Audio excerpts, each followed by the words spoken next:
Hello, this is Stephen. This is Anna. And this is the Stephen and Anna Wood Podcast, where we talk about family, God, contemporary topics, and even pet peeves. Unscripted, Unbridled, uncanny, and we hardly ever know what we're talking about, but we hope you enjoy it as much as we do. Well, hello, everybody. So hello, everybody. Keep it real, babe. Yeah. Hello, everyone. We're back.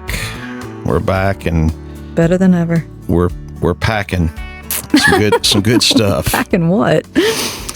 Well, hope you guys have had a good week, babe. How's your week been so far? My week has been pretty low key. I like a quiet week, uneventful. Yeah, you got the quiet before the storm because you're going to do the bar coming up, what, 3 or 4 months? Well, it's not till July, but... Again, for those who do not know what we're talking about, the bar is not a bar to go get a drink. The bar we're talking about is my baby has graduated law school, and she is going to be taking the final test to become officially an attorney. So, on to other things. We just got done actually watching a video on YouTube that was pretty interesting.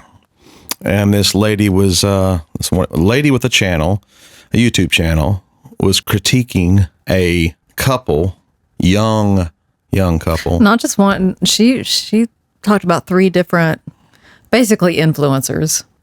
Where in the world did that word come from? It's in the first such place? A culture I do not understand. Influencers. And they're so that term alone to monolithic. Yeah, that term alone sounds so narcissistic. Forget about that it looks narcissistic most of the time. I'm going to be an influencer. I'm going to show you the best way. I'm going to make your world better than it has been because I'm going to show you the proper way to make a super healthy pancake. What did you say? And what did you say the other day? You said, I'm about to the point where I don't want to hear from anybody that's under 60 years old. And I am with you. I said actually 65. But you know, there's some old souls out there. What do you know when you're 20, 21, 22 years old? I'm going to tell you something right now. You're going to do some bad influencing. That's all. Exactly. I agree with you. No, I mean, we all did it. We all thought it, you know. No, we all thought we knew something, but we didn't have a platform to try to tell everybody we knew something. Well, isn't that the danger, though? That's what social media is, right? It's a platform for everyone, especially people who don't have anything to say. Well, yeah. So you're looking at, when you're young, you quietly think you know it all to a degree. And you have disdain for people older than you, set in their way. And you'll just leave the room, or you go other places, you'll snicker. But now... These quote influencers say it out loud and think that they'll always think the way they think forever. And you remember when did you get on social media? When about 5 years from now, they're going to be deleting about half their videos. Right. When did you get on social media initially? Social media? I mean, because I've been on the internet. Talk about like MySpace. MySpace. Wow. I forgot about that one. You did not. I did. I forgot. I was thinking about Facebook on. No, MySpace. Or how about the first time I got on Facebook in 2008 or 9, and I was on MySpace before then. MySpace was the first thing I was on, and I think I was only on it for about 3 or 4 years. So basically, I probably would say about 2003, 4, 5.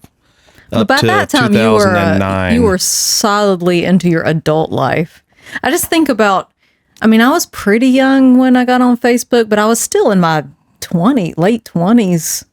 So it wasn't like, but I still looked back eventually and cringed at some of the posts, some of the things I said. Babe, I had a blog. Did you ever have a blog? I do that now, like looking back a couple of years ago. Here's the thing. But imagine making like half-hour-long videos of yourself and posting them, and then 10, 15 years down the road, looking back, going, "Oh my God!" No, I look back at how your Facebook gives you stories, memories, and stuff. Mm-hmm. I look back and see that it's saying you said this,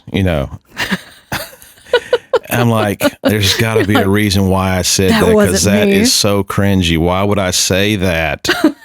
And I thank God that basically the ones you hang around with and your friends and family were younger too. So maybe they were, society grows too, to where now everyone is at a different level. Like a good example, when you watch old movies in the 60s, they all have a certain way they talk back then. It seemed very, not robotic, but just different, Yeah. Then you saw the change happen in the 70s. You see more and more casual ways of communication from the 60s on up. I think the same goes with how we were. We actually thought maybe 5, 6, 7 years ago that our voice of our post was so important. And we was also younger and maybe a tad bit more emotional at the time of the post. I think for me, that definitely was the case. I don't know that I remember actually saying to somebody when I was pretty young, like, I feel like I have things to say that could be impactful, but I just don't have a platform. I just don't have any reason nobody has a reason to listen to me. Well, I have no credentials. I have no experience. You don't have to, babe. All you got to do is tell the people that will listen to you that you're an influencer and that you can coach them through life, even though you don't know where you're going. I've always valued honesty. And I'm not just like tooting my own horn right now. I really, like, to a fault, I've never wanted to be fake. We live in a world now where the big theme to all that is fake it till you make it. And I think you should stay in the woodshed and practice whatever it is you're doing. A buddy of mine has said in the past, you're not going to start off great. We all know that. He says, write as you learn as you write. So that I agree with. But to go out and act like I'm a millionaire and go rent these expensive cars for certain functions to make people think that I am. I just think that's, like you said, that's not being authentic. But then on the flip side of that, the fake it till you make it, the idea that you walk in confidence that, like, hey, I'm capable. I'm going to be confident. I'm going to, wear this hairstyle confidently, even though it's not stylish. It is true, though. You can kind of wear whatever you want. You can wear your hair however you want. If you are confident in doing it, then people will say, that looks good, and they won't know why they're saying it. If you look back at your childhood, people that were funny on TV or whatever, I know it's on TV, so it's technically not real. However, the people that were successful, I don't know why I'm thinking about this guy on Hee Haw, Junior Samples, super, super country. Mm-hmm. And you could tell he was just barely getting through his lines on that show.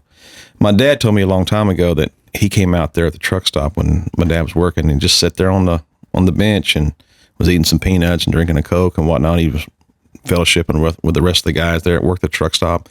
And he was just as country, just as funny, but he was authentically who he really was. Yeah. So I think.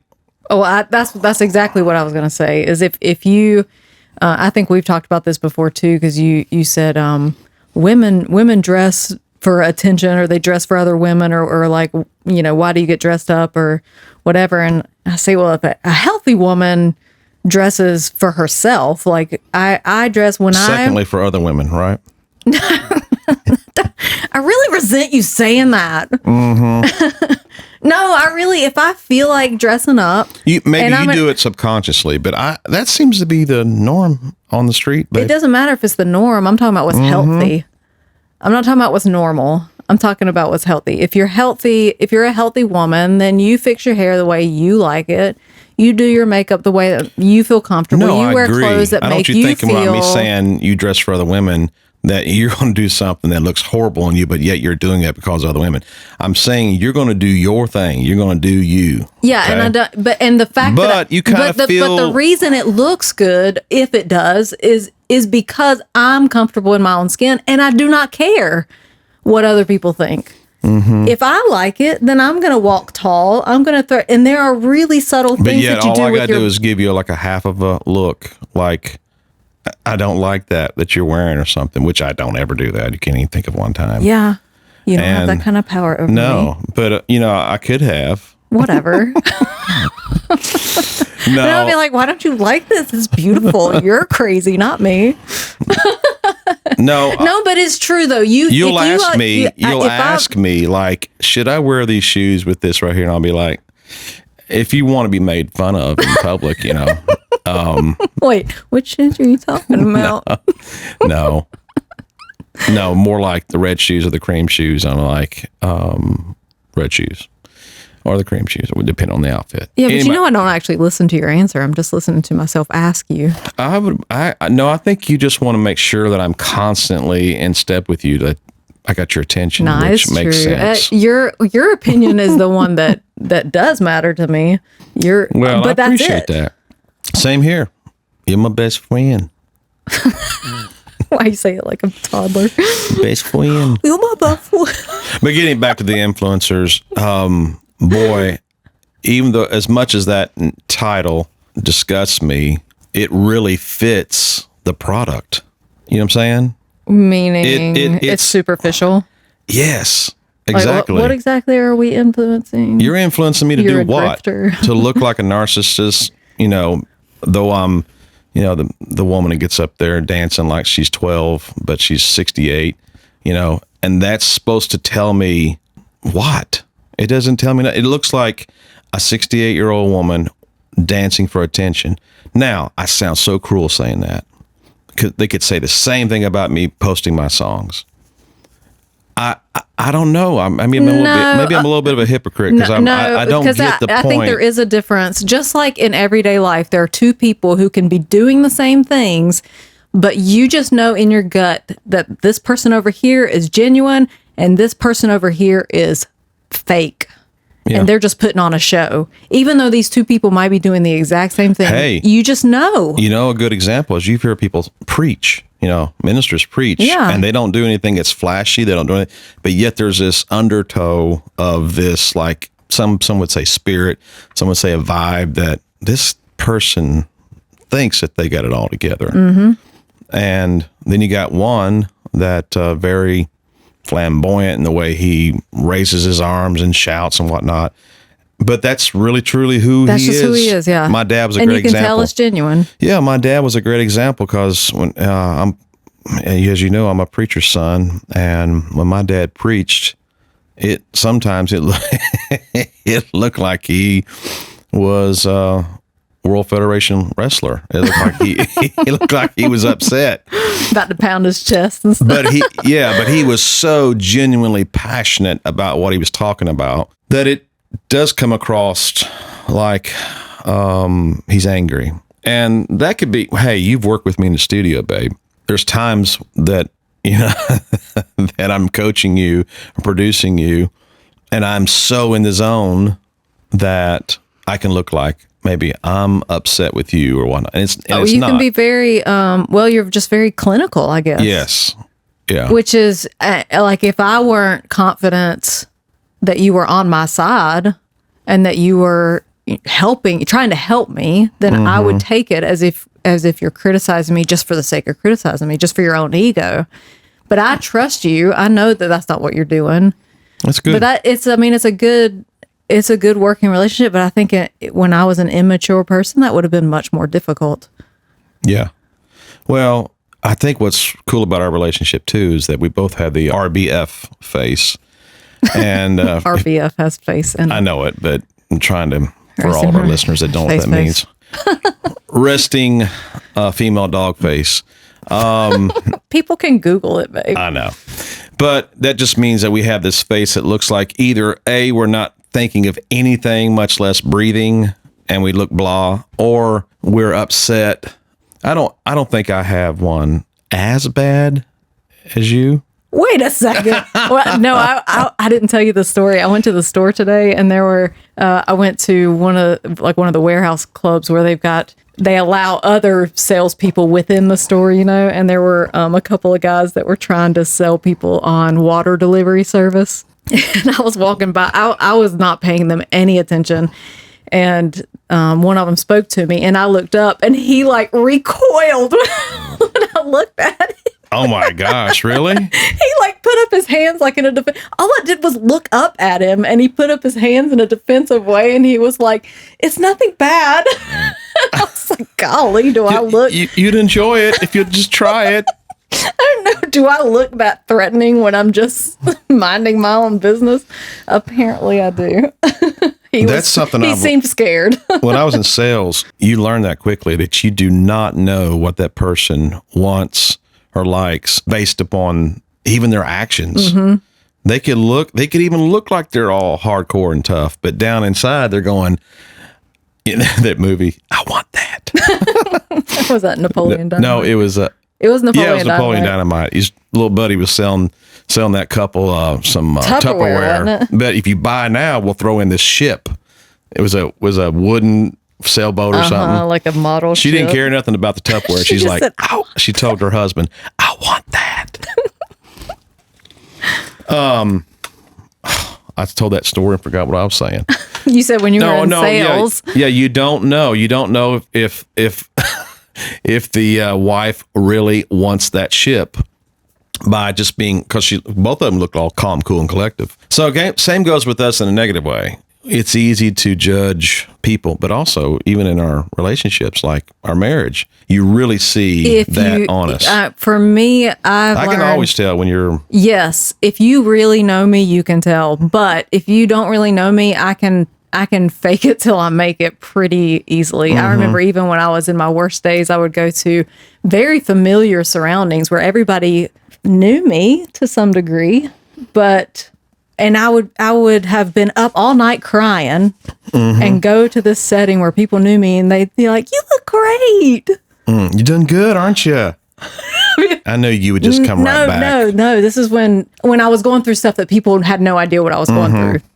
So I was in like a living hell in my private life. And then I'd go to a setting and I'd dry my eyes and I'd drive to wherever and I'd get there and people was like, "You look great." Like, I don't feel great, but I'm glad you think I look great. However, kudos to you for putting on a smile, because putting on, don't even go. If you're going to go there and just it was a setting where if it's a setting where it's like I don't know, people that you love and they love you and you can be real, sure, do it. But I'm not talking about going to the mall. I'm talking about going to a place where people knew me and I knew them. And I really, to be honest, I would have liked to have been seen, but I was too scared to. You know where I'm going with this is that some people, when they're feeling that way, play it up. They want to go to be seen and say, "Look at me, look how sad I am. I'm so pitiful. Can I have $100?" But but then there'd be 2 or 3 people who could tell. Always there'd be 1 or 2 or 3 who could tell something was a little off. How about those type of people that always think they're reading something on you and you leave going, "What? I look like that?" Or and the more you think about it, you're like, and you leave and you're thinking, no, my that was projection, man. I always am like, "Oh my gosh, you're right." And then later I'm like, "No, you're not." Yeah, we've talked about that before. That's me. I'm going to go ahead and agree with you. Oh, you must be more insightful than I am. I found the older I get that I politely disagree. Like, if they're wrong, maybe I can be a little small seed of, "You don't know what the heck you're talking about, dude." You know what I'm saying? They're not going to change their mind because I disagree. You're saying they're not going to influence you? They're not going to influence. I ain't going to influence them either. Influence. And I'm guilty of this too, because it does feel good to know that I've got a lot of followers on my Facebook. Yeah. Well, you've worked really hard to get it. Yeah. But I don't consider the numbers being, I haven't changed who I am, and it hasn't changed really my lifestyle either. And so therefore, an influencer can be someone that truly is just being themselves. Just living. And then you're influencing people's lives by the content, not so much about you. And it's some regurgitated, Tony Robbins motivational speaking that, now listen, everyone needs a little bit of Tony Robbins or that type of stuff in their life. I've seen in the past. Well, I was going to say that. But I'm saying it doesn't have to be that deep and that strong. It could be simple as a song that's saying, "Hey, hey, I wrote this song, a little clip. I hope you guys enjoy it. And you just think, I'm just doing it for you guys. But they could have been going through something. And oh, you have comments all the time where people are saying that I needed to hear that today. Like, I mean, really. Sometimes it's just timing. You're going, I'm going through this, and he posts this at the same time. Wow. See, now I call that somewhat super spiritual influencing, where I didn't know what they were going through. You weren't trying to do that. I wasn't trying to. You're just doing you. Yeah. And that just because it happens to influence something does not make you an influencer. A buddy of mine says, I've got humility. And if you don't believe me, you should read my book about the art of being humble. It's fantastic. Anyway, on to other things. We're working on a new album. Not a new album. I'm working on a new album. And it's sounding amazing. Yes, I've got 2 of my boys on it doing a duet with me. But also, on top of that, I'm working on a new song for my baby doll. And I'm so excited about it. It's really cool. It's really vibey. I just hope it influences people. Yeah. Only if it's got a lot of likes. If it doesn't have a lot of likes, it hasn't influenced anybody. Worthless. Because that's the whole ticket, babe. No. But we're going to be finishing that one up this week and working on a video for her as well. And we just have a good time, don't we? We do. Especially when there's a large pizza between us, a couple brewskis. And some influence. We're going to sign off on this podcast tonight, but we just want you guys to know that you are influencing people every day, left and right, whether you've got a channel that says you are an influencer or a motivator. You motivate and you influence every single time you show up and meet and greet another human being. You never know what they're going through. You never know what they're getting ready to go through. Maybe your meet with them will be strength for when they go through what they're getting ready to go through. So just realize that you have a voice. I don't care how young you are, how old you are, but if you're young, just be quiet and pray about it. Really? No, I'm kidding. Hey, well, the Bible says that God speaks through the mouth of babes, And yes. So anyway, love you guys and hope you all have a great week. Stay strong and influence everyone around you, mostly with love. But until then, this is the Stephen and Anna Wood podcast. See y'all later. Bye. Bye.